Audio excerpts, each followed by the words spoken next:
Hello friends, welcome to my YouTube channel Commerce Classes. I hope this channel helps you in your studies. This will be my first video on this channel. Stay tuned to get more updates. Today we will start the accountancy subject unit 1, that is fundamentals. Fundamentals are the basic of this unit which helps us to understand it in a more better way. Fundamentals mainly includes this sub points mentioned in this picture.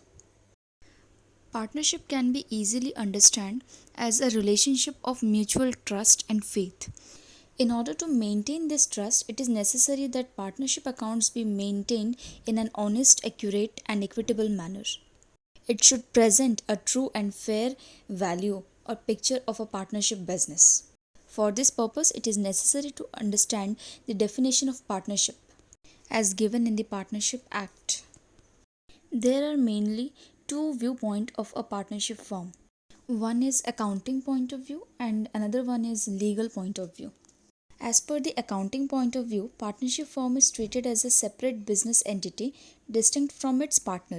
However, as per the legal point of view, the partnership firm is not separate legal entity. In other words, it has no existence separate from its partner. It means that in case of bankruptcy of the partnership firm, private estate of the partners would be liable to meet the firm's debt. Let us understand the definition of partnership. What is partnership? According to Section 4 of the Indian Partnership Act 1932 defines partnership as follows. Partnership is a relation between persons who have agreed to share the profits of the business carried on by all or any one of them acting for all. As we know, there are various types of partners in a partnership firm. For example, sleeping partner or active partner, secret partner or nominal partner.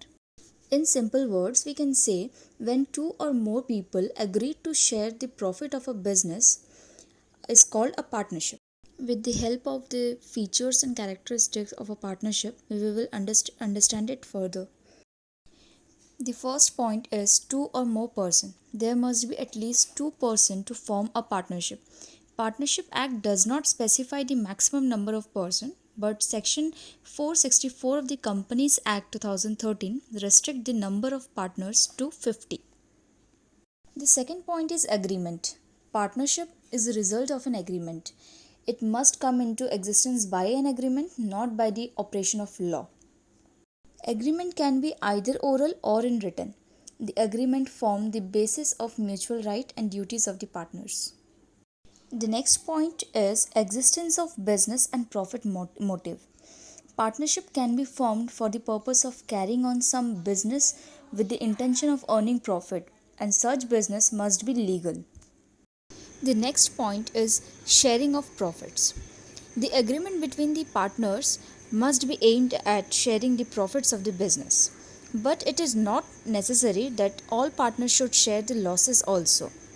It must be noted that some person, if they join hands to run some charitable activity, it will not be called as partnership. The next point is relationship of principal and agent.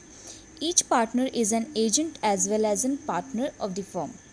An agent because he can bind the other partners by his act, and a principal because he himself can be bound by the acts of the other partners. The last point is business carried on by all or any one of them acting for all. It means that each partner can participate in the conduct of business and each partner is bound by the acts of the other partners in respect to the business of the firm. Also, it must be noted that partnership cannot come into existence in the absence of any one of the above mentioned essential features. Now we will discuss the rights of a partner. The first right is to share the profits and losses. Every partner has the right to share profits or losses with other partners in the agreed ratio. Second one is right to take part.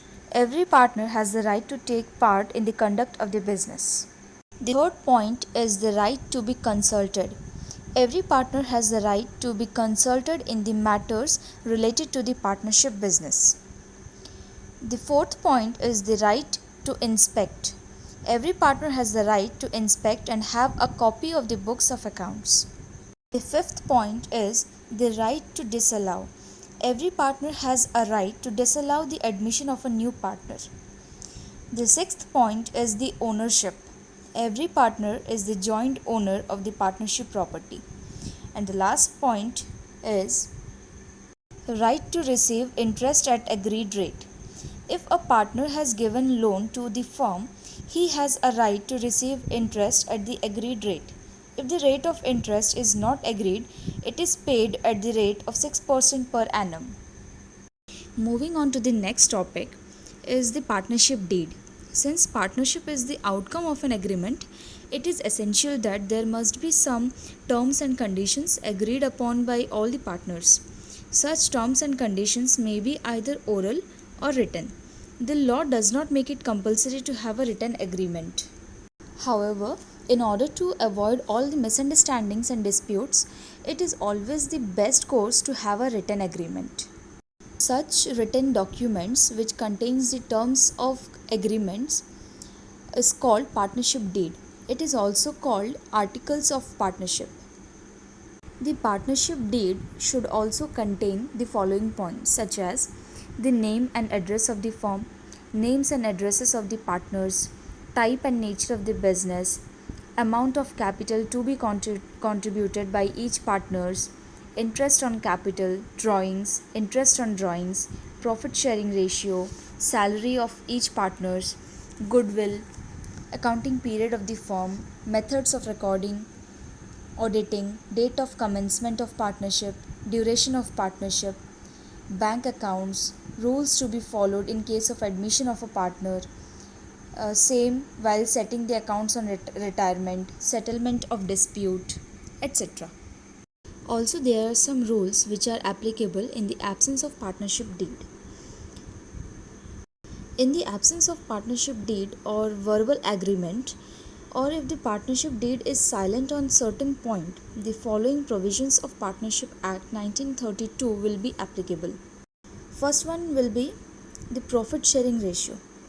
Profit and losses are to be shared equally irrespective of the capital contribution of the partners. The next one is interest on capital. If the partnership deed is silent or absent, in this case, no interest on capital shall be allowed to the partners. If there is a provision for the capital interest on capital in the partnership deed, it will be allowed only when there is a profit. Next is interest on drawings. No interest is to be charged on drawings. The next point is salary to a partner. No partner is entitled to any salary or commission for taking part in running of the firm's business if the partnership deed is silent or absent. The next point is interest on loan. Interest at the rate of 6% per annum is to be allowed on the partner's loan to the firm. Such interest shall be paid even if there are losses to the firm. Next is admission of a new partner.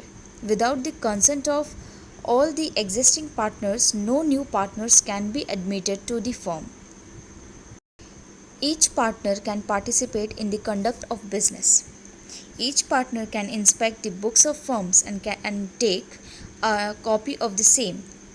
It should be remembered that partners may change any one of the above provision by coming to a common agreement. Thank you for watching this video. Please like, share and subscribe to my channel to get notified on further updates.